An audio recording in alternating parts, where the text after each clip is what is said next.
सिंधु नर रूप हरि महामोह तन कुंज जाओ सुवसन रवि चरण करो। धन धन सतगुरु सुखदा महिमा कहें न जाय। जो कछु कहूँ तुम्हारी कृपा मोती कछु न वसाय। श्री सद्गुरु महाराज की जय। श्री सद्गुरु महाराज की जय। गुरु तुझसे मिलने का सत्संग एक बहाना है। गुरु तुझसे मिलने का सत्संग एक बहाना है। सूरज में तुझे देखा चंदा में पाया है। सूरज में तुझे देखा चंदा में पाया है। तारों के झिलमिल में, तारों के झिलमिल में गुरुवर का बसेरा है। तारों के झिलमिल में गुरुवर का बसेरा है। गुरु तुझसे मिलने का सत्संग एक बहाना है। गुरु तुझसे मिलने का सत्संग एक बहाना है। दुनिया वाले क्या जाने, दुनिया वाले क्या जाने, ये रिश्ता पुराना है। दुनिया वाले क्या जाने, ये रिश्ता पुराना है। रामायण में तुझे देखा, भागवत में पाया है। रामायण में तुझे देखा, भागवत में पाया है। श्री गीता जी श्लोकों में, श्री गीता जी श्लोकों में गुरुवर का बसेरा है। श्री गीता जी श्लोकों में गुरुवर का बसेरा है। गुरु तुझसे मिलने का सत्संग एक बहाना है। दुनिया वाले क्या जाने, ये रिश्ता पुराना है। दुनिया वाले क्या जाने, ये रिश्ता पुराना है। गंगा में तुझे देखा, यमुना में पाया है। गंगा में तुझे देखा, यमुना में पाया है। सागर की लहरा में, सागर की लहरा में गुरुवर का बसेरा है। गुरु तुझसे मिलने का सत्संग एक बहाना है। बागों में तुझे देखा, गलियों में पाया है। बागों में तुझे देखा, गलियों में पाया है। फूलों के खुशबू में, फूलों के खुशबू में गुरुवर का बसेरा है। गुरु तुझसे मिलने का सत्संग एक बहाना है, गुरु को संग लेने का सत्संग एक बहाना है। दुनिया वाले क्या जाने ये रिश्ता पुराना है, दुनिया वाले क्या जाने ये रिश्ता पुराना है। त्रिकुट में तुझे देखा,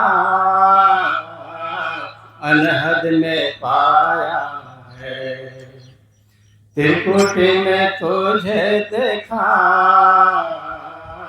अनहद में पाया है। सार शब्द में ही शब्द में, सार शब्द में ही शब्द में गुरुवर का बसेरा है। सार शब्द में ही शब्द में गुरुवर का बसेरा है। श्री सद्गुरु महाराज जी की जय, श्री सद्गुरु महाराज जी की।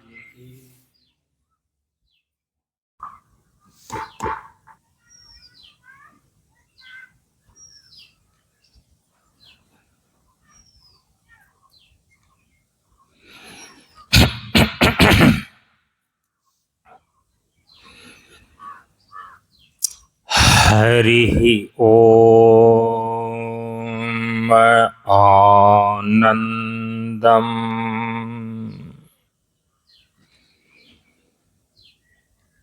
प्रशांत जीवन दर्शनम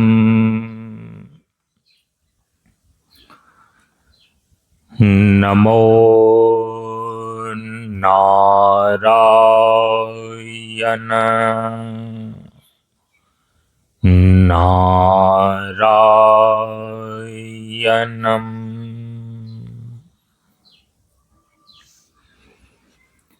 सनातन धर्म के वैदिक परंपरा के अंतर्गत गुरु और शिष्य के बीच एवं वक्ता और श्रोता के बीच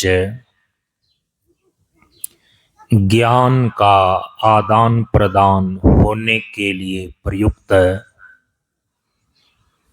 वैदिक शांति मंत्र का पहले उच्चारण कर लें। ओम सहनाववतु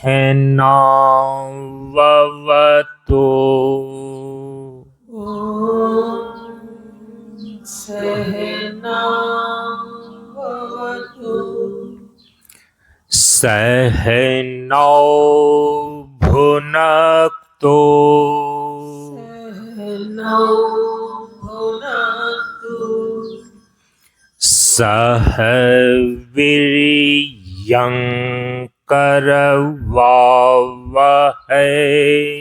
सह वीर्यं करवावहै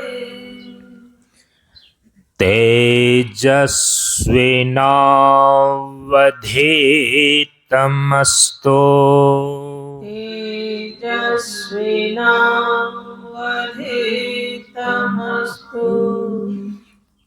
मा विद्विषावहै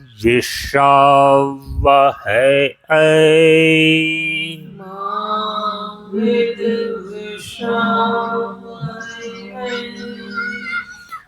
ओम शांति शांति शांति। ओम शांति शांति शांति।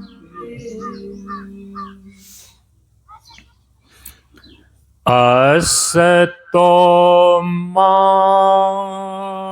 सद्गमय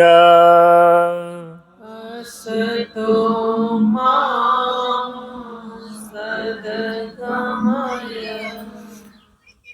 तमसो मा ज्योतिर्गमय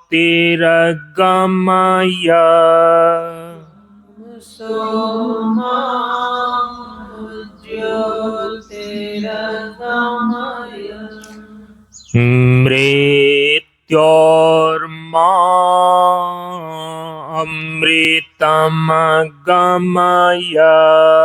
मृत्योर्मामृतमगमय ॐ शान्ति शान्ति शान्तिः ओम शांति शांति शांति। सभी लोग थोड़ी देर के लिए मौन और शांत रहें, अर्थात कुछ देर तक ध्यान की अवस्था में रहें।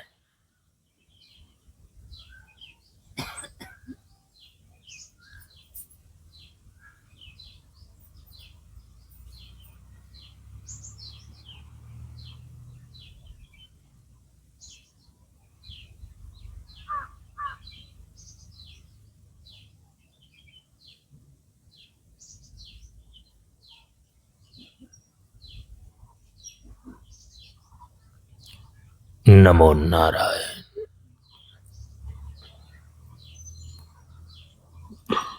ब्रह्मानंदं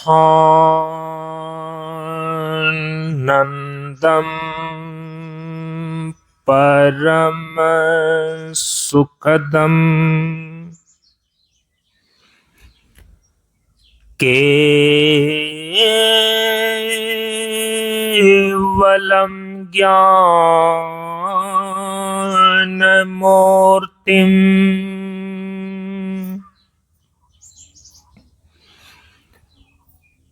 द्वन्द्वातीतं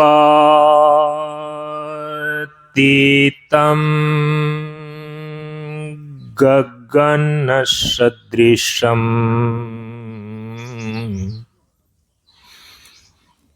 तत्त्वमस्यादिलक्ष्यम्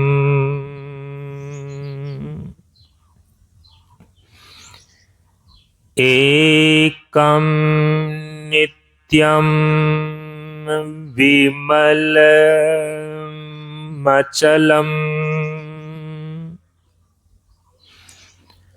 सर्वधि साक्षिभूतम्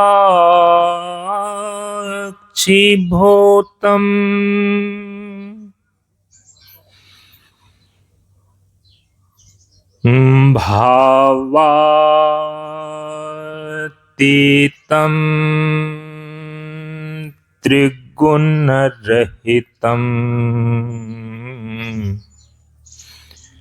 सद्गुरुं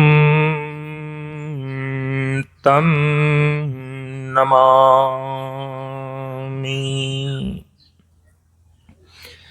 सद्गुरुं तं नमामि।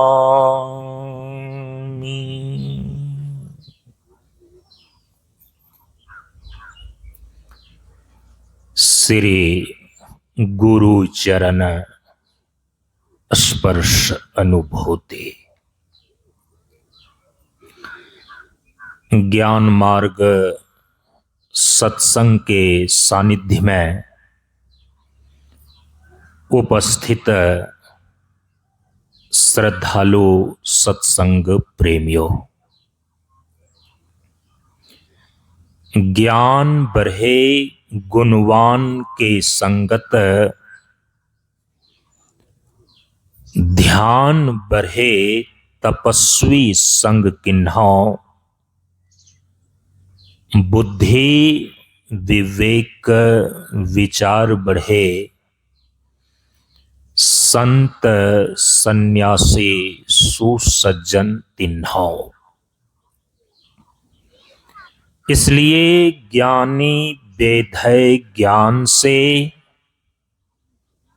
व्याधा बेधय तीर, सद्गुरु बेधय शब्द से, भींगे सकल शरीर। प्रेमियों, आप सभी लोगों को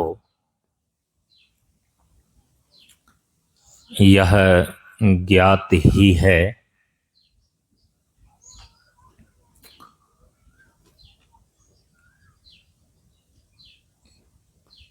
कि मैं परम पूज्य गुरुदेव बाबा शांतानंद के शिष्य बाबा श्री संजय संयमी जी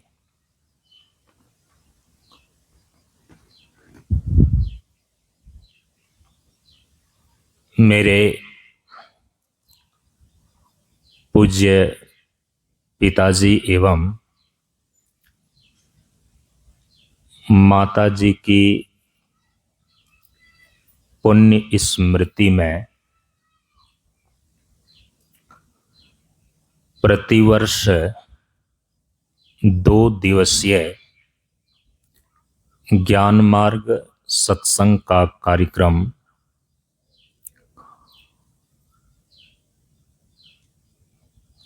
मेरी पावन जन्मभूमि भंगाहा ग्राम में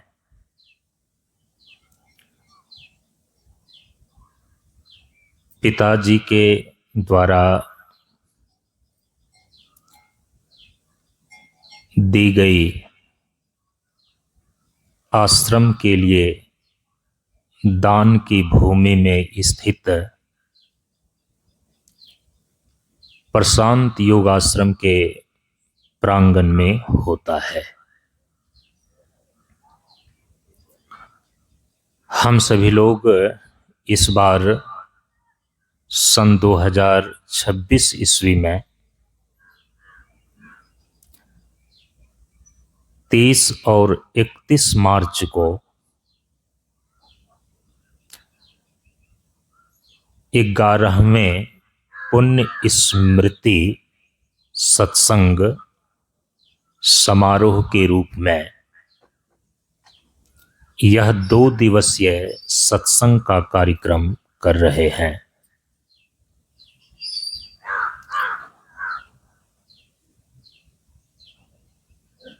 यह भंगाहा ग्राम हमारे प्रातः स्मरणीय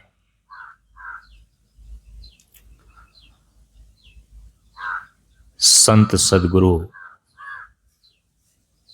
महर्षि में ही परमहंस जी महाराज की तपस्थली रही है और इसी तपस्थली ग्राम में हमें जन्म लेने का सौभाग्य प्राप्त हुआ। इस बात का हमें गर्व है और हम गर्व का अनुभव करते हैं। संत मता बिनु गति नहीं, सुनो सकल दे कान, जो चाहो उद्धार को, बनो संत संतान। ये संत सद्गुरु महर्षि में ही परमहंस जी महाराज की वाणी है। बनो संत संतान। संत संतान बनने के लिए ही मैं सन 1994 ईस्वी में परम पूज्य गुरुदेव बाबा शांतानंद जी महाराज के श्री चरण में अपने जीवन को सौंप दिया। मेरे बाएं बगल में गुरुदेव की छवि लगाई गई है। मेरे गुरुदेव परम पूज्य बाबा शांतानंद जी महाराज हुए और इनके बगल में संत सदगुरु महर्षि में ही परमहंस महाराज जी की छवि है, जो हमारे पूज्य पिताजी और माताजी के गुरुदेव हुए। दोनों श्री गुरु के चरणों में मैं अपना आत्म निवेदन करते हुए पिताजी एवं माताजी को सहृदय स्मरण करते हुए आज हम सभी लोग इस 2 दिवसीय सत्संग कार्यक्रम के प्रथम दिवस के प्रातःकालीन सत्संग सत्र में विचार करने जा रहे हैं। आप सभी लोगों ने कुछ देर पहले ब्रह्मचारिणी अपर्णा अर्पण दीदी जी से सत्संग के महत्व के विषय में सुन रहे थे।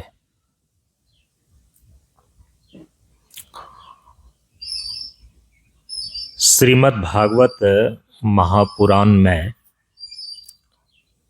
लिखा हुआ है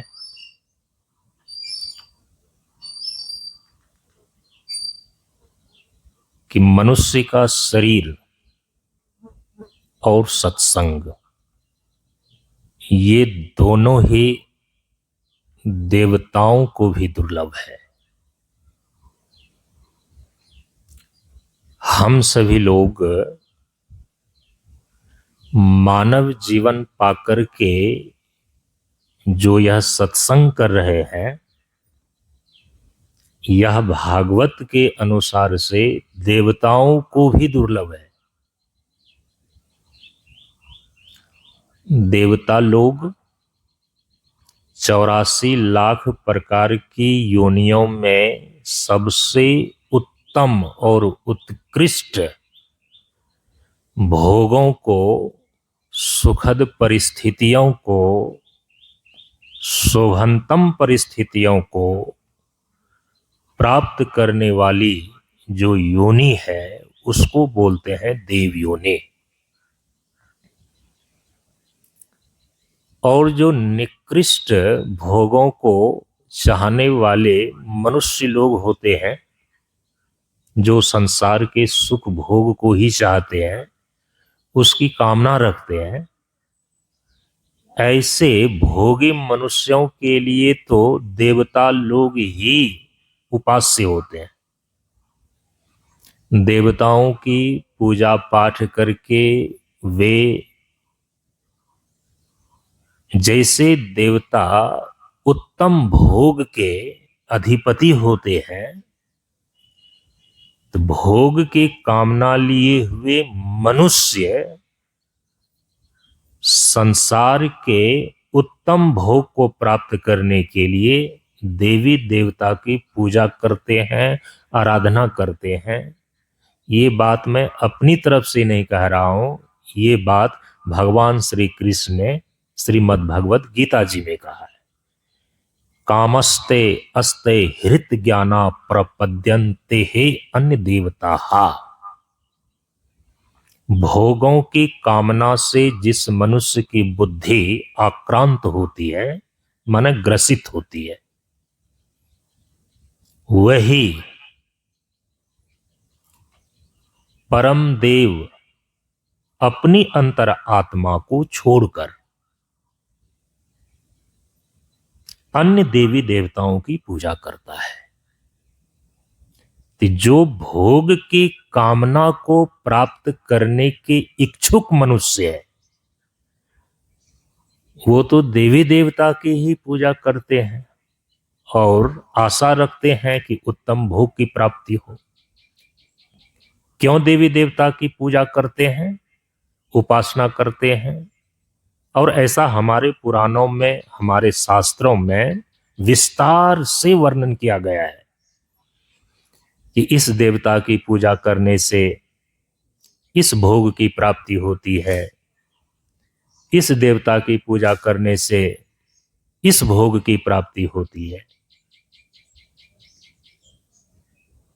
ऐसे उत्तम भोगों को प्राप्त करने वाला देवता भी शास्त्र ही लिखता है कि वो मनुष्य का शरीर प्राप्त करने के लिए ललायित रहता है। महाभारत में लिखा हुआ है कि देवता लोग भी मनुष्य का शरीर प्राप्त करने के लिए ललायित रहते हैं, और ऐसा देव दुर्लभ मनुष्य शरीर पाकर के भी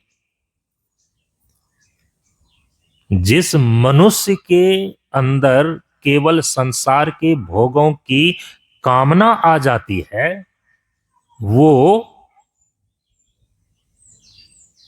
देवी देवता की पूजा और आराधना करने लग जाते हैं। देव दुर्लभ मनुष्य शरीर, इसकी उत्कृष्टता, इसकी सर्वश्रेष्ठता को वो खो देता है। इसीलिए संत महापुरुष कहते हैं कि अपने जीवन में जो कामना है, जो इच्छा है, ये तो एकाएक समाप्त होती नहीं है। इच्छाएं रहती हैं, कामनाएं रहती हैं, लेकिन केवल भोग की कामना मत रखो, भगवान की कामना करो तो तुम्हारी श्रेष्ठता सिद्ध हो जाएगी। जो देव दुर्लभ मनुष्य शरीर को शास्त्र ने बताया, ये चरितार्थ हो जाएगी। और यदि भगवान की कामना नहीं करते हो, ईश्वर को प्राप्त करने की इच्छा नहीं रखते हो, भगवान की कामना का मतलब यही है भगवान को पाने की इच्छा रखना, तो फिर तो जो देव दुर्लभ मनुष्य शरीर है, माना देवता भी जिस मनुष्य शरीर को प्राप्त करने के लिए ललायित रहते हैं, वैसे मनुष्य शरीर को प्राप्त करके भी उसी देवी देवता के उत्तम भोग को प्राप्त करने के लिए तुम उसी के पीछे पीछे चलते रहोगे। तो अपने भीतर जो भगवान को प्राप्त करने की इच्छा होती है, शास्त्र में इसी को बोलते हैं मोक्ष की इच्छा। अभी सुन रहे थे ना कि व्यक्ति अपने जीवन में दुख से छूटना चाहता है। कोई भी जीव दुख नहीं चाहता।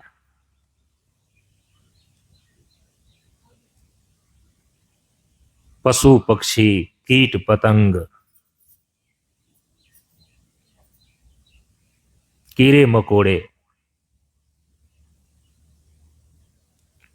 निकृष्ट से निकृष्ट शरीर में रहने वाला जो जीव है, वो भी अपने जीवन में दुख नहीं चाहता। तो जो विचारशील मनुष्य है, मननशील मनुष्य है, बुद्धिजीवी मनुष्य है, ये अपने जीवन में कैसे दुख चाह सकता है? दुख तो कोई जीव नहीं चाहता, दुख से छूटना चाहता है, लेकिन इस दुख से छूटने का जो उपाय है, जीव मनुष्य शरीर के अलावे किसी अन्य शरीर में इस उपाय को साधन के रूप में उपयोग नहीं कर पाता है। केवल और केवल जीव इस मनुष्य के शरीर में ही जब तक निवास करता है, माने जब तक मनुष्य जीवन धारण किया हुआ है, तभी तक दुखों से छूटने का उपाय जो संत महापुरुषों ने बतलाया है, हमारे सदग्रंथों में निर्देशित किया गया है, आप उस साधन का उपयोग करके अपने जीवन को दुखों से छुड़ा सकते हैं। इसलिए कहा कि बड़े भाग मानुष तन पावा, सूर दुर्लभ, माना देवताओं को भी दुर्लभ, सूर दुर्लभ सब ग्रंथ ही गावा। क्यों? उसका कारण बतलाया। ये मनुष्य जीवन और मनुष्य शरीर देवताओं को भी दुर्लभ है। क्यों? उसका उत्तर दिया गया आगे की चौपाई में कि साधन धाम मोक्ष कर द्वारा, क्योंकि 84 लाख प्रकार की योनियों में केवल मनुष्य ही एक ऐसी योनि है, मनुष्य ही एक ऐसा शरीर है जिसको प्राप्त करके यह जीव दुखों से छूटने का उपाय अर्थात मोक्ष को प्राप्त करने का साधन कर सकता है। और किसी अन्य शरीर में, चाहे वह देवताओं का ही शरीर क्यों न हो, देवताओं का शरीर उत्तम भोग प्रधान होने के कारण से उसको भोग योनि ही माना गया है, कर्म योनि नहीं माना गया। 84 लाख प्रकार की योनियों में कर्म योनि केवल और केवल मनुष्य की योनि है, केवल एक योनि मनुष्य की योनि। महाभारत में लिखा हुआ है कि उत्तम भोग की दृष्टिकोण से मनुष्य से भले ही देवता भोग की दृष्टि से श्रेष्ठ है, लेकिन मोक्ष के साधन की दृष्टि से देवता से श्रेष्ठ मनुष्य है। इसीलिए कहा कि देव दुर्लभ। मनुष्य का शरीर साधन धाम मोक्ष कर द्वारा कहा गया। मोक्ष को प्राप्त करने के जितने भी साधन हैं उसका धाम है ये, उसका खजाना है ये मानव का शरीर।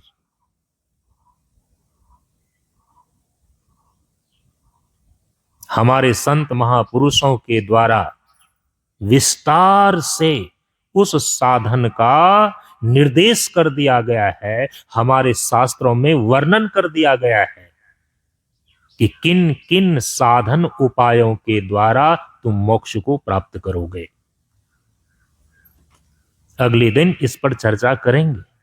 आज तो मनुष्य शरीर और सत्संग यह देवताओं को भी दुर्लभ है, इस पर विचार कर रहे हैं।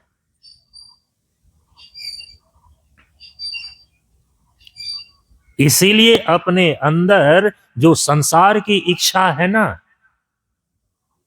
वो तो मनुष्य के शरीर को छोड़ करके अन्य जितने भी निकृष्ट स्तर की योनियां हैं उसमें जब तक जीव रहता है, निकृष्ट योनि होता है, उसके अंदर भी संसार की इच्छाएं रहती हैं। आहार, निद्रा, भय, मैथुन, ये सब वो इच्छा लेकर के ही जीवन जीता है। यही आहार, निद्रा, भय, मैथुन की इच्छा को लेकर के इसको बोलते हैं संसार की इच्छा, संसार की कामना, भोग की कामना।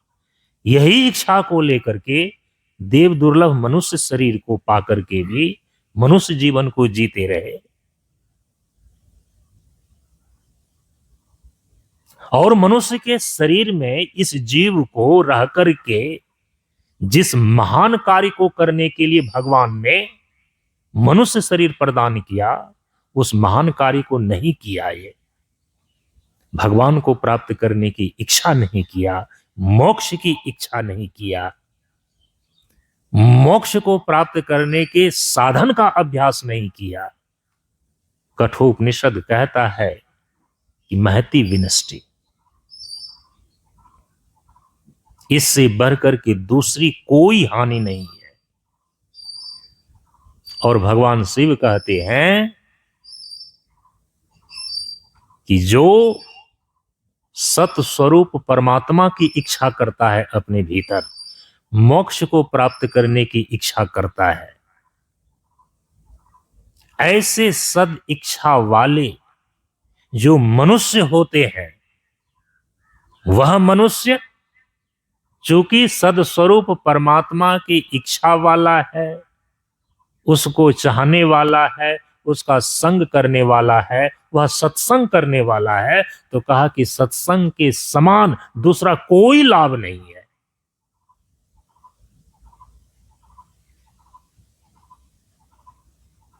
मनुष्य शरीर और मनुष्य जीवन प्राप्त करके संसार की इच्छा लेकर के ही जीते रह जाना, आहार निद्रा भय और मैथुन में ही पड़ा रहना, कहा कि इससे बड़ी कोई और हानि नहीं है।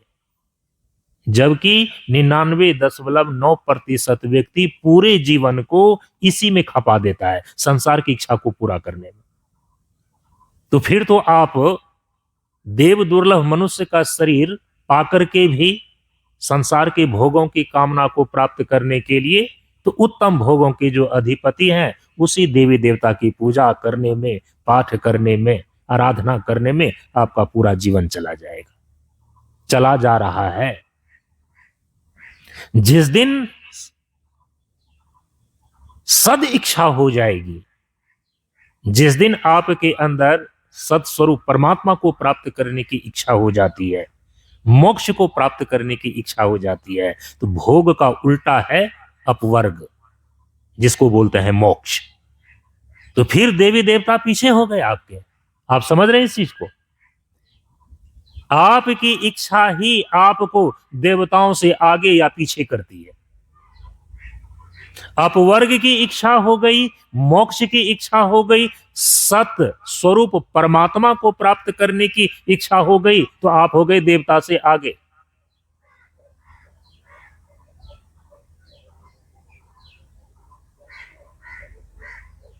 योग वासिष्ठ जी में लिखा हुआ है, ग्रंथ है योग वासिष्ठ, उसमें लिखा हुआ है सारे देवी देवता परमात्मा की कठपुतलियां हैं। इसीलिए किस मनुष्य के लिए देवी देवता आराध्य हैं, यह समझना चाहिए, और किस मनुष्य के लिए संत सदगुरु और परमात्मा आराध्य हैं, यह समझना चाहिए। जिनको संसार के भोग की इच्छा है, उनके लिए आराध्य शास्त्र ही निश्चित करता है कि देवी देवता है, क्योंकि उत्तम भोग के अधिपति वही है। लेकिन जिनके अंदर मोक्ष को प्राप्त करने की इच्छा है, सत्स्वरूप परमात्मा को प्राप्त करने की इच्छा है, ऐसे इच्छा वाले मनुष्य के लिए, ऐसे मुमुक्षु के लिए तो आराध्य हरि और गुरु ही है, परमात्मा है, और उस परमात्मा का ज्ञान प्रदान करने वाले संत सदगुरु है।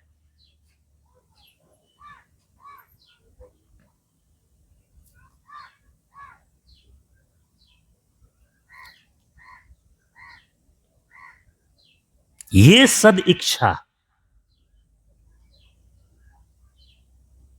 सत्संग से आती है। आपके भीतर संसार की इच्छाओं का परिष्कार होकर के परमात्मा को प्राप्त करने की इच्छा, मोक्ष को प्राप्त करने की इच्छा, ये सत्संग से आती है और दूसरी किसी चीज से नहीं आती।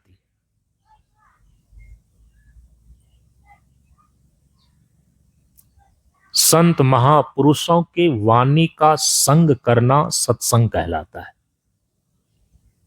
ये प्राथमिक स्तर का सत्संग है। जो प्राथमिक स्तर के सत्संग की कक्षा में ही भर्ती नहीं हुआ, वो आगे का सत्संग क्या करेगा? सत स्वरूप जो परमात्मा है, उसका साक्षात्कार करना, ये अंतिम सत्संग है।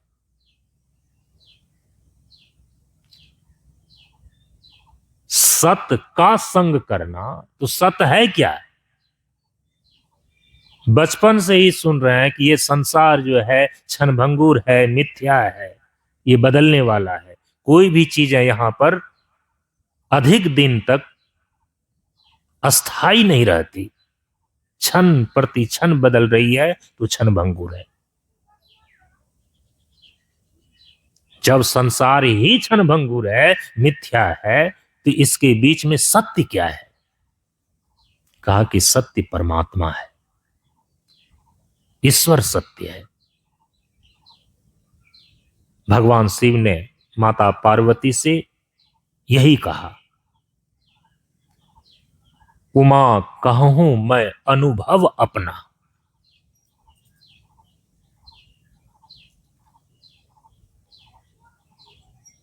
मैंने ध्यान की अवस्था में जो अनुभव किया है, जो मैंने तत्व ज्ञान प्राप्त किया है, जीवन और संसार के रहस्यों को जाना है, इसको बोलते हैं अनुभव प्राप्त करना।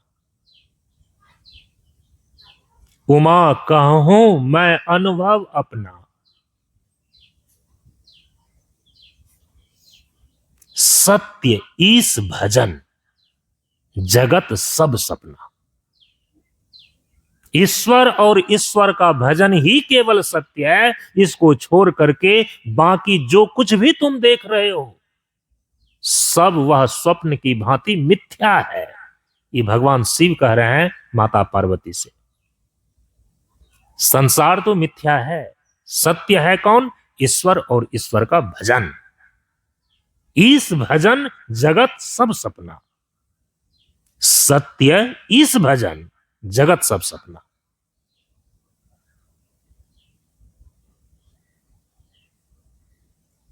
तो जो सत्य ईश्वर है, सत्य परमात्मा है, उसका संग करना। और यहां संग का अर्थ हो जाता है उसका साक्षात्कार करना, उसका अप्रोक्ष ज्ञान प्राप्त करना। ज्ञान मार्ग की भाषा में परमात्मा के अप्रोक्ष ज्ञान को ही योग की भाषा के अंदर परमात्मा का साक्षात्कार कहा जाता है। दोनों बात एक है। परमात्मा का साक्षात्कार कहें, ईश्वर दर्शन कहें, या ज्ञान मार्ग की भाषा में, ज्ञान की भाषा में उसको बोले परमात्म तत्व का अप्रोक्ष ज्ञान। तीनों तीन चीज नहीं है। ईश्वर दर्शन,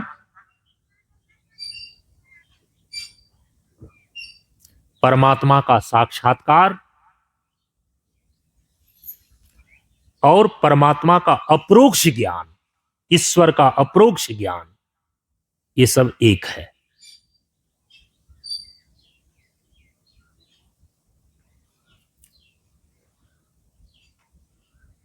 तो परमात्मा का अप्रोक्ष ज्ञान, परमात्मा का साक्षात्कार, जो सत्य परमात्मा है, इसका संग अर्थात साक्षात्कार, ये तो अंतिम सत्संग है। जिस सत्संग का परिणाम होता है सत्संगति संसृति कर अंता। जो परमात्मा का साक्षात्कार कर लेता है, परम सत्य को उपलब्ध हो जाता है, उसके जीवन का तो संस्कृति चक्र ही समाप्त हो जाता। संस्कृति कर अंता, जन्म मृत्यु के चक्र से सदा के लिए वो छूट जाता है, मोक्ष की प्राप्ति हो जाती है। लेकिन इस स्तर के अंतिम सत्संग तक पहुंचने के लिए आपको रास्ता कहां से मिलेगा? संत महापुरुषों की संगति रूप जो सत्संग है, संत महापुरुषों की वाणी का श्रवण रूप जो सत्संग है, ये प्राथमिक सत्संग है। यहां से रास्ता मिलता है परम सत्य तक पहुंचने का, परम सत्य परमात्मा के साक्षात्कार तक करने का। और यही सत्संग जो संत महापुरुषों का सानिध्य स्वरूप सत्संग है। श्रीमद् भागवत महापुराण के अंदर कथा का ही प्रारंभ यहीं से होता है। ये सत्संग जो अभी हम लोग कर रहे हैं, संत महापुरुषों की वाणी पर जो हम लोग विचार कर रहे हैं, यह जो प्राथमिक सत्संग है, जहां से परम सत्य परमात्मा तक जाने का रास्ता मिलता है आदमी को, इसी सत्संग को सुनने के लिए देवराज इंद्र, देवताओं का राजा इंद्र,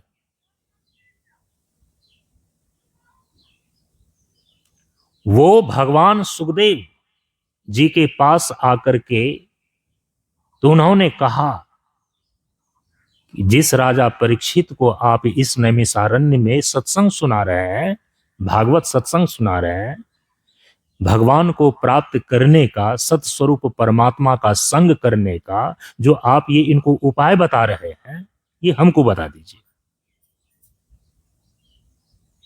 और वहां जाकर के आप पढ़िए, देखिए, भगवान सुखदेव ने इतनी फटकार लगाई है देवराज इंद्र को। ये पूरा प्रसंग आप लोगों को मालूम है ना? भागवत की कथा कहां से प्रारंभ होती है? भागवत की कथा के मुख्य वक्ता कौन है? भगवान वेदव्यास के सुपुत्र सुखदेव जी महाराज। और मुख्य श्रोता कौन है? राजा परीक्षित। और ये कथा प्रारंभ हुई कैसे? ये सत्संग आरंभ कैसे हुआ? राजा परीक्षित आखेट खेलने के लिए, पहले के राजा जो है जंगलों में शिकार खेलने के लिए जाते थे।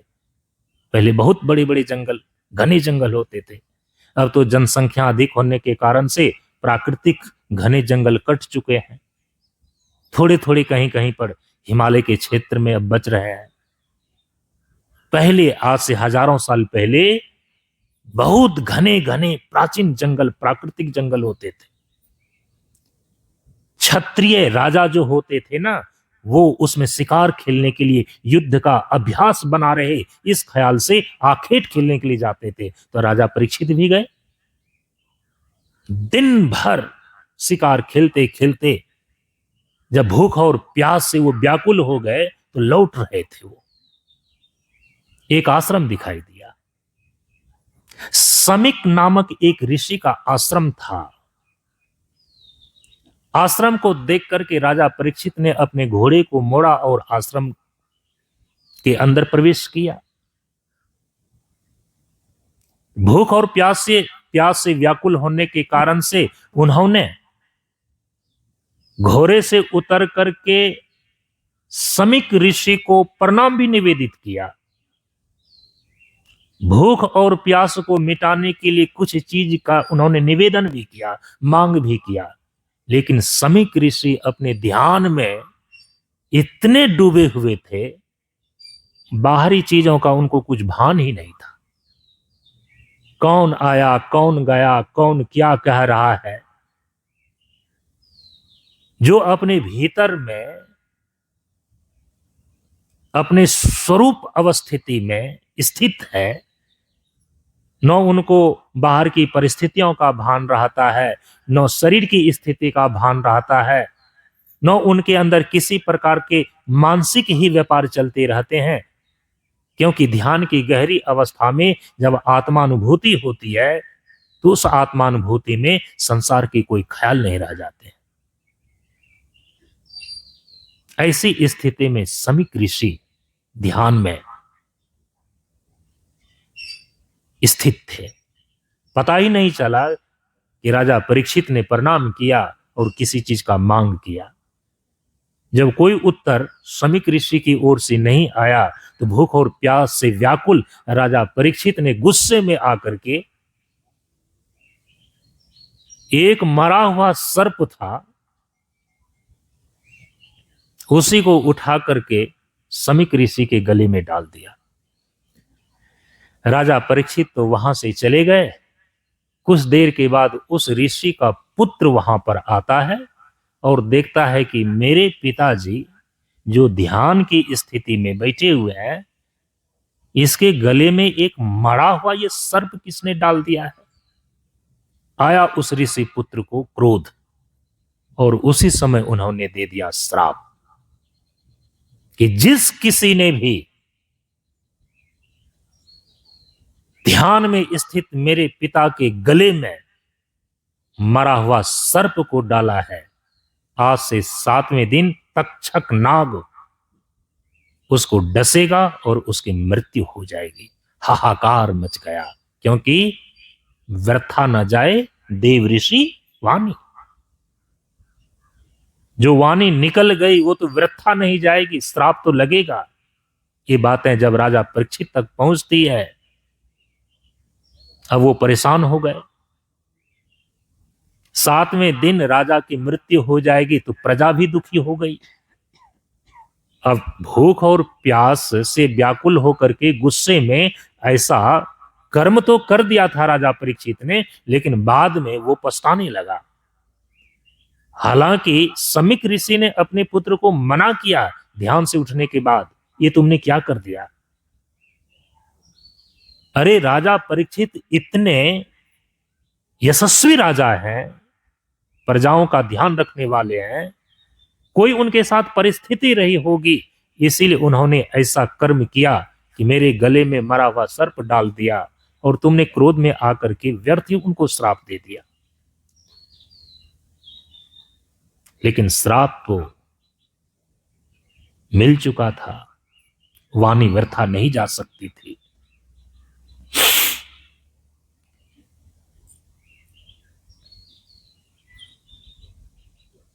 उसी परिस्थिति में राजा परीक्षित के दरबार में जितने भी विद्वान लोग थे, राजा परीक्षित ने बड़े बड़े विचारकों से, दार्शनिकों से पूछा, तो उन्होंने कहा कि सत्संग करो, दूसरा और कोई उपाय नहीं है। क्योंकि मृत्यु और सत्य ये दोनों विपरीत ध्रुव है। सत्य उसको बोलते हैं जिसकी कभी मृत्यु नहीं होती है, जिसका कभी नाश नहीं होता है, हम उसको बोलते हैं सत्य। और जिसका नाश हो जाए हम उसको बोलते हैं मृत्यु। श्राप लगा है मृत्यु का, तो मृत्यु की एक ही दवाई है सत्य, उसका संग करो। राजा परीक्षित ने सारे राज कर्म को त्याग करके नैमिषारण्य के तट पर एक बहुत भव्य सत्संग का उन्होंने आयोजन किया, और उसी में उस सत्संग को संपादित करने के लिए भगवान सुखदेव जी को बुलाया गया। राजा परीक्षित श्रोता बने और भगवान सुखदेव जी महाराज वक्ता बन करके सत्संग में अब सत्य का उपदेश कर रहे हैं, सत्य के स्वरूप का ज्ञान दे रहे हैं। यहीं से भागवत कथा आरंभ होती है। जब ये बातें चारों तरफ आग की तरफ फैली जाती है कि नैमिषारण्य के तट पर राजा परीक्षित सुखदेव जी महाराज से सत्संग सुन रहे हैं, 87,000 ऋषि मुनि इकट्ठा हो जाते हैं। और उतना बड़ा सत्संग पहले कभी नहीं हुआ था। 87,000 ऋषि मुनि सत्संग का लाभ ले रहे हैं। मुख्य श्रोता राजा परीक्षित हैं। उस दृश्य की कल्पना कीजिए। वेदों का विभाग करने वाले, 18 पुराणों को लिखने वाले, महाभारत जैसे ग्रंथों की रचना करने वाले भगवान वेद व्यास के इकलौते सुपुत्र सुखदेव जी महाराज प्रमुख वक्ता और आचार्य बनकर के उपदेश कर रहे हैं। और उसी समय देवराज इंद्र का पदार्पण होता है। यदि वो देवराज इंद्र चुपचाप श्रोता की भांति सत्संग सुनता तो कोई बात नहीं थी, लेकिन आपको मालूम होना चाहिए कि जो व्यक्ति चाहे उत्तम भोग के ही अधिपति क्यों न हो, भोग की जो स्थिति है ना, वो दिमाग को जो है गर्म कर ही देता है, वो सही स्थिति में रहने नहीं देता। धन का मद किसको नहीं आया है, यौवन का मद किसको नहीं सताया है। ऐश्वर्य के मद में आया हुआ देवराज इंद्र श्रोता बनकर के सत्संग में नहीं बैठता है, वो सीधे सुखदेव जी महाराज के पास आकर के वो निवेदन करता है। अरे जब सत्संग हो रहा है, सत्संग सुनो ना। स्पेशल अलग से निवेदन करने की मतलब अपने को विशेष रूप में प्रस्तुत करना चाह रहा है कि मैं सामान्य श्रोता थोड़े हूं। अरे जो मनुष्य देवताओं की पूजा और आराधना करता है अपने भोगों की कामना को पूरा करने के लिए, मैं उन देवी देवताओं का राजा हूं, देवराज इंद्र, मेरे के लिए तो अलग सिंहासन लगना चाहिए, अलग स्पेशल उपदेश होना चाहिए। ये भाव, ये मद समाधि की भाषा में कहा जाता है कि सुखदेव भगवान ने जो भागवत की कथा करी है, जो सत्संग भागवत का उन्होंने सुनाया है, वो सामान्य भाषा में नहीं, समाधि की भाषा में। परम पूज्य गुरुदेव ने उपदेश में निर्देश किया है कि निर्विकार में बोलना ही सर्वश्रेष्ठ प्रवचन और जीवन आचरण है। निर्विकार का मतलब ही होता है कि काम, क्रोध, लोभ, मोह और अहंकार, इन 5 प्रकार के विकारों से अछूता रह करके, अलग रह करके जब आप उपदेश करते हैं तो वो सर्वश्रेष्ठ प्रवचन कहलाता है। एक ये अर्थ होता है।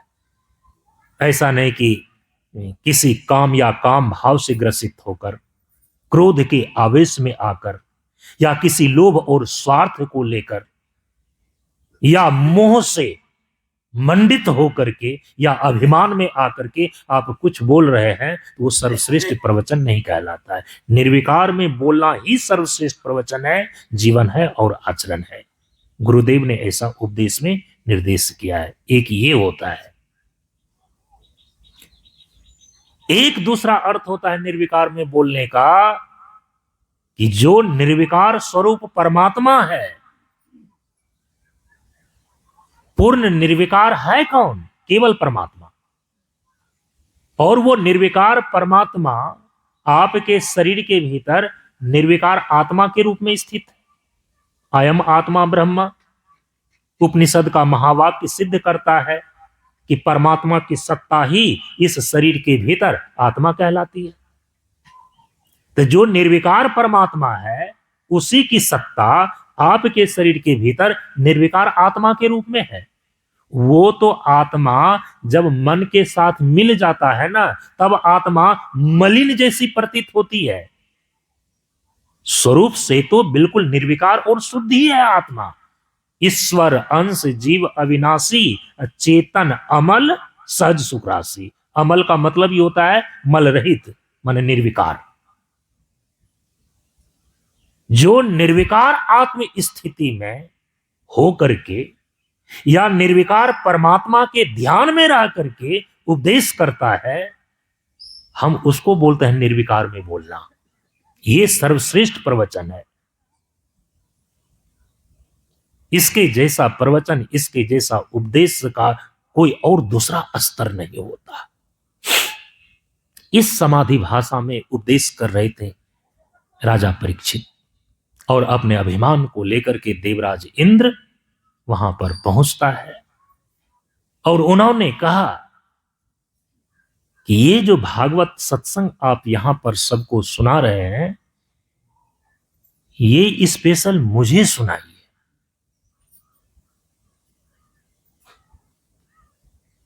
तो शायद कहा होगा कि भाई ये तो राजा परीक्षित का आयोजन है, 7वें दिन तक्षक नाग इसको डसेगा, इनकी मृत्यु हो जाएगी, और उस मृत्यु का ठीक दवाई जो है वो तो सत्य की अनुभूति है, सत्य आत्मा का अनुभव है।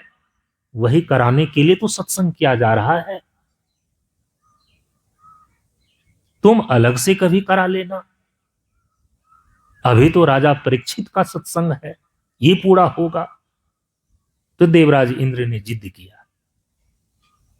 तब उन्होंने कहा कि यदि इनको मृत्यु से बचने के लिए ही, मृत्यु के भय के निवारण के लिए ही ये सत्संग का आयोजन किया जा रहा है, तो हम देवता लोग अमर माने जाते हैं। हमारे शरीर की मृत्यु जो है ना, जल्दी नहीं होती है। आत्यांतिक अमरता तो देवताओं को भी प्राप्त नहीं है, आप सभी लोग जानते हैं। देवता लोगों के शरीर की भी मृत्यु कल्प के अंत में हो जाती है, लेकिन मनुष्य की आयु की तुलना में यदि देखा जाए तो इसकी अपेक्षाकृत उसको अमर कह दिया जाता है। आपेक्षिक अमरता है, आत्यांतिक अमरता नहीं है। तो कहा कि जितने दिनों तक राजा परीक्षित को इस शरीर में जीवन धारण किए रहना था, उतने दिनों तक कि मैं इनको अपने अमृत अंश से, क्योंकि देवता लोग अमृत पीते हैं, सोमपान के वो रसिक होते हैं, मैं इनको अमृत पान करा देता हूं। उतने दिन तक ये जीवित रहेंगे, तक्षक नाग जो इनको डसेगा, फिर से ये जीवित हो उठेंगे। रामायण में भी एक प्रसंग आता है ना, कि जब राम और रावण का युद्ध समाप्त हो गया, तो जैसे अभी समाज में देखते हैं कि जब लड़ाई झगड़ा होकर के कान कपार फूट जाता है, तब पुलिस आती है। उसी प्रकार से जब सारे के सारे युद्ध हो गए, तब देवता लोग पधारे। भगवान श्री राम के सामने कहते हैं देवराज इंद्र कि मैं इस युद्ध, इतने बड़े संग्राम में हम क्या सेवा करें। तो भगवान मुस्कुराए, जब पूरा का पूरा युद्ध हो गया है, रावण मारा चला गया है, और अभी तुम पधारे हो। अरे शुरू शुरू में ही आता तो तुमको कुछ कार्यभार दिया जाता, तो ऊपर से केवल सुमन वृष्टि करते रहे तुम, कभी धरती पर नहीं। अभी धरती पर उतर करके पूछ रहे हो कि भगवान क्या सेवा करें। तो भगवान ने उस समय कहा कि चलो, सेवा ही मांग रहे हो तो एक सेवा कर दो, मेरे प्रेम में आकर, मेरी भक्ति में आकर के जितने बंदरी सेना इस युद्ध में मारे गए हैं, उसको जीवित कर दो।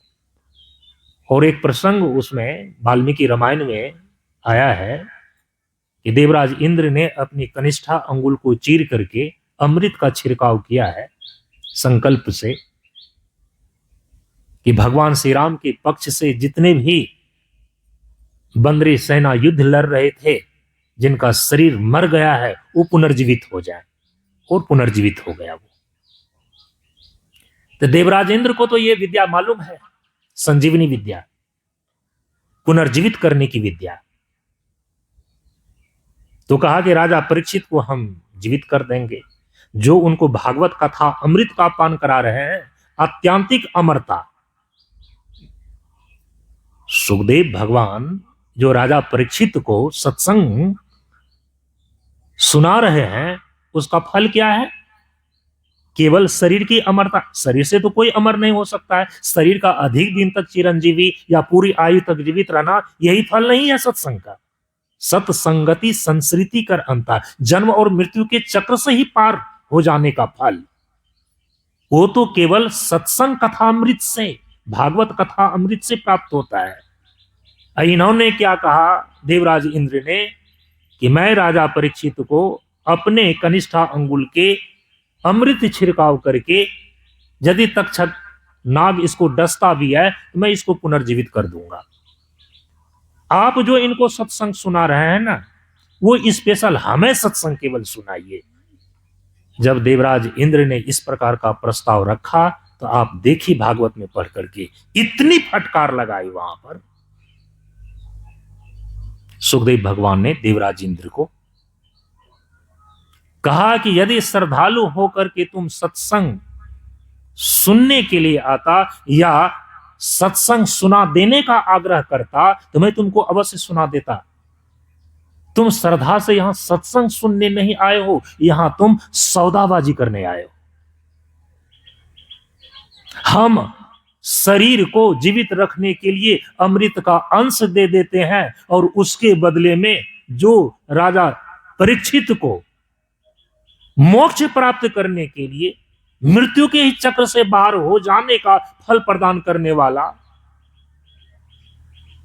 सत्संग आप सुना रहे हैं, ये हमको दे दीजिए। अरे इसको प्राप्त करने के लिए सबसे पहले अधिकारी बनना पड़ता है,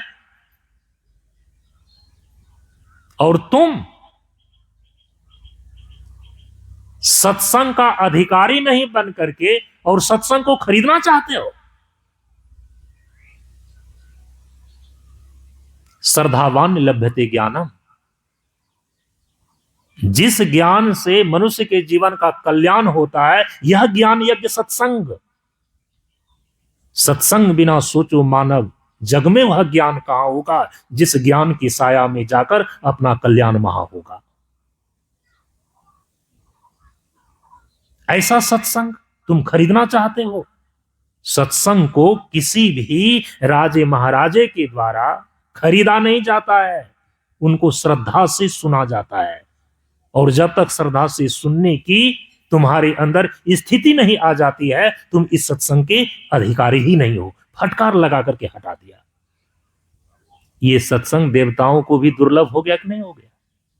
देवराज इंद्र को भी सुलभ नहीं हो सका। लेकिन यदि आपके पास श्रद्धा है तो एक अदना सा आदमी भी बैठ करके 87,000 ऋषि मुनि सत्संग सुन रहे थे, तो उसमें आम व्यक्ति भी तो होंगे जरूर। वो सत्संग सुन लिए, लेकिन देवराज इंद्र को फटकार लगा करके हटा दिया गया और वो सत्संग वहां नहीं सुन सके भगवान सुखदेव का। इसीलिए मैंने आपको कहा कि ये जो सत्संग सुन रहे हैं ना, एक तो आपको श्रद्धा है तब आप सत्संग में आए हैं, और ये भगवान की कृपा है कि इस सत्संग पर आपकी श्रद्धा है। नहीं तो श्रद्धा बहुत चीजों पर होती है लोगों की। श्रद्धा शब्द श्रत धातु से बना है, समझिएगा थोड़ा सा। इसीलिए श्रद्धा कई चीजों पर होनी तो वो श्रद्धा भी रोती है। हमारे संत महापुरुष कहते हैं कि श्रद्धा का, जैसे कि आप धन का गलत उपयोग करते हैं तो वह लक्ष्मी बेचारी रोती है कि कैसे व्यक्तियों के हाथ में मैं आ गई। कोई दारू में लगा रहा है, कोई शराब में लगा रहा है, कोई खैनी में लगा रहा है, कोई बीड़ी में लगा रहा है, तो लक्ष्मी जो है ना रोती है ऐसे व्यक्ति के हाथ में जाकर के। उसी प्रकार से श्रद्धा जो है वो भी रोती है किसी के हृदय में बैठकर, जब वह श्रद्धा गलत चीजों में लगा देता है। श्रद्धा कहां लगानी चाहिए? गीता में पढ़ करके देखिए, भगवान कहते हैं कि देखो श्रद्धा कितने प्रकार की होती है। व्याकरण की दृष्टिकोण से श्रद्धा में श्रत धातु है, और जब आप सुनते हैं तो उसको श्रवण बोलते हैं, और श्रवण शब्द भी श्रुत से ही बना है।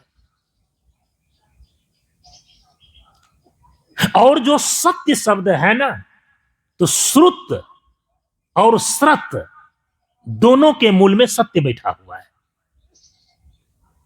इसीलिए श्रद्धा नाचती है, श्रद्धा प्रसन्न होती है जब वह श्रद्धा सत्य के प्रति होती है। जब आपकी श्रद्धा सत्संग के प्रति होती है, सत्य चीजों के प्रति होती है, सत्य परमात्मा के प्रति होती है, तो आपके हृदय में बैठी हुई जो श्रद्धा है ना, वो प्रसन्न होती है, वो रोती नहीं है। वो लगता है कि ऐसे सौभाग्यशाली मनुष्य के हृदय में मुझे बैठ करके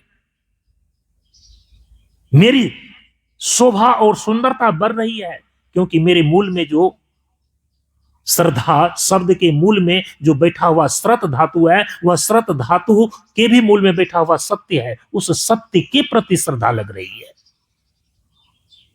इसीलिए सत्संग में श्रद्धा होना ये सच्ची श्रद्धा कहलाती है।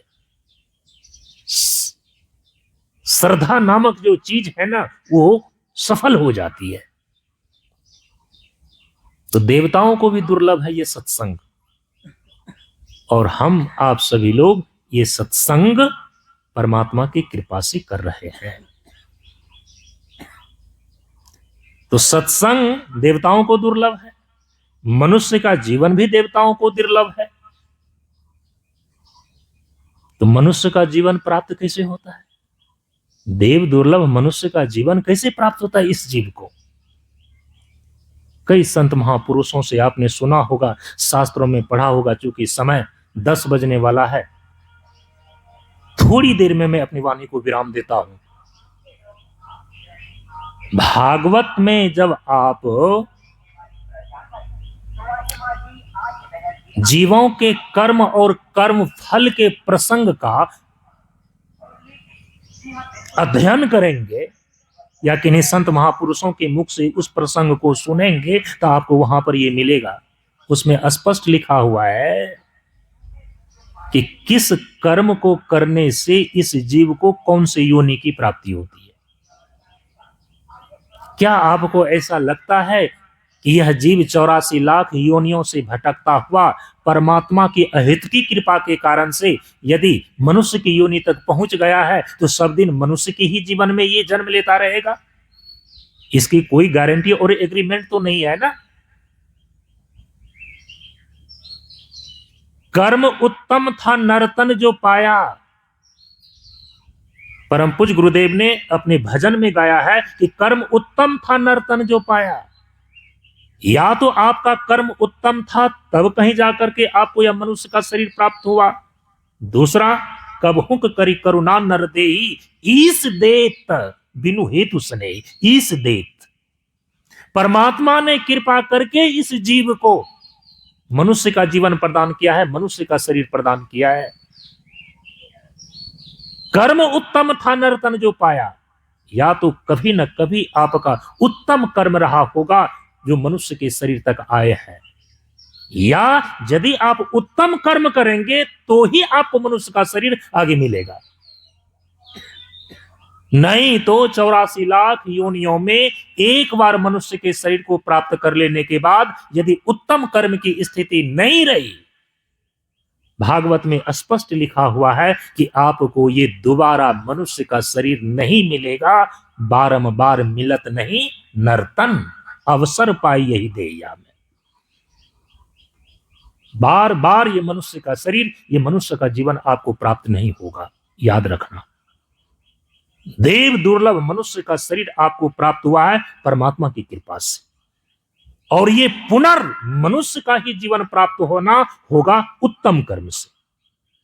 और उत्तम कर्म, कर्मों में सभी प्रकार के कर्म जो आप करते हैं, सर्वश्रेष्ठ उत्तम कर्म कौन सा माना गया है? तो वही भगवान सुखदेव ने राजा परीक्षित को बतलाया है कि इस संसार में हे परीक्षित, सत्संग जैसा उत्तम कर्म कोई भी नहीं है।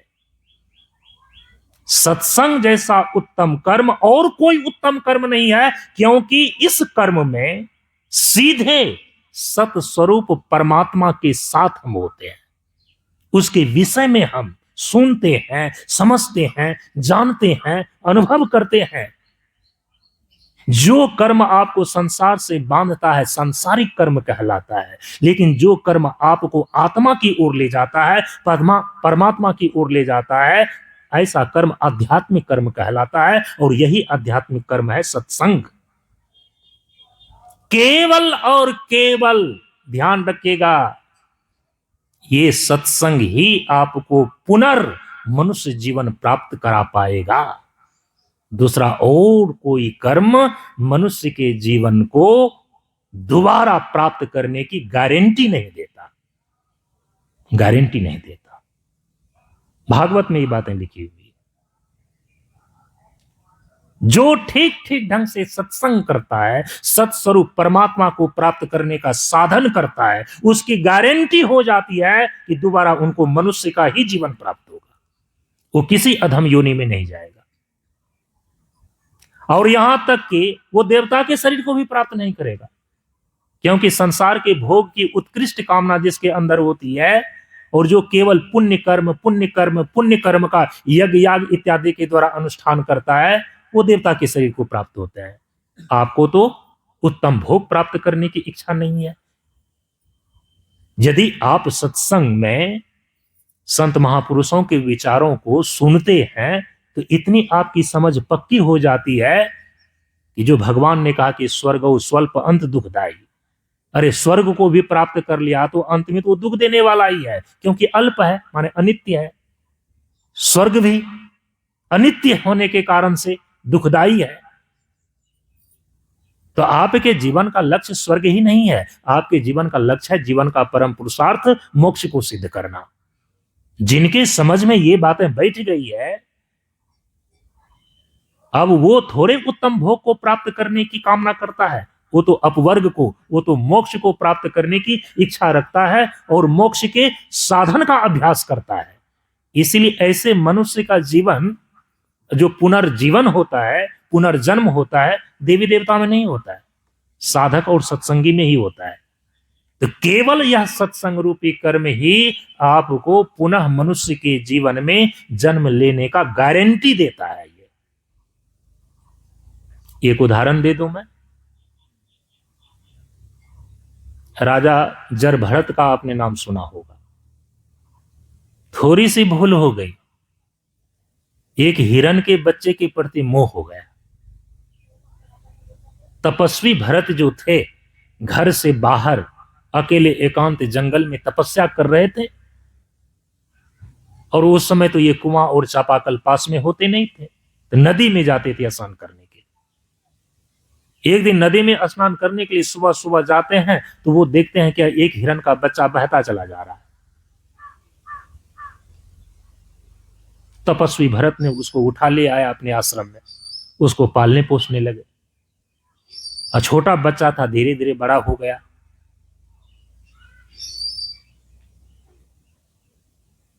अन्य वन्य प्राणी, हिंसक जीव उस हिरण के बच्चे को खा न ले, इसकी चिंता सताने लगी, क्योंकि जिस चीज को आप बच्चे से पालते पोसते हैं उसके प्रति आपकी आसक्ति हो जाती है।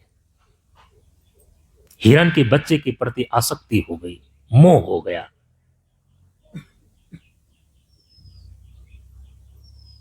दया बिनु संत कसाई, दया करी तो आफत आई। अब क्या आफत आई? जो हिरण के बच्चे के प्रति चिंता थी, तपस्वी भरत का जीवन अब अंत होने वाला है, ये चिंता उनको सताने लगी कि मेरे बाद अब इसको कौन देखेगा। जैसे कि आप लोग चिंता करते हैं, इतने दिनों तक घर द्वार संभाला, बाल बच्चे को देखा, अब मेरे मरने के बाद घर द्वार को कौन संभालेगा, कौन देखेगा। तो वही चिंता आपको फिर खींच करके लाएगी उसी घर द्वार में जन्म लेने के लिए, आगे नहीं बढ़ने देगा। देह अवसान सम्ये चित्ते यत यत भावयेत तत तत जीव भवेत इत्येव जन्म कारणम, ये भागवत में ही लिखा हुआ है, इसी प्रसंग में लिखा हुआ है। भरत जी ने जो अगला जन्म लिया, चिंता सताने लगी कि हिरण के बच्चे का क्या होगा, और इसी चिंतन करते करते शरीर छूट गया।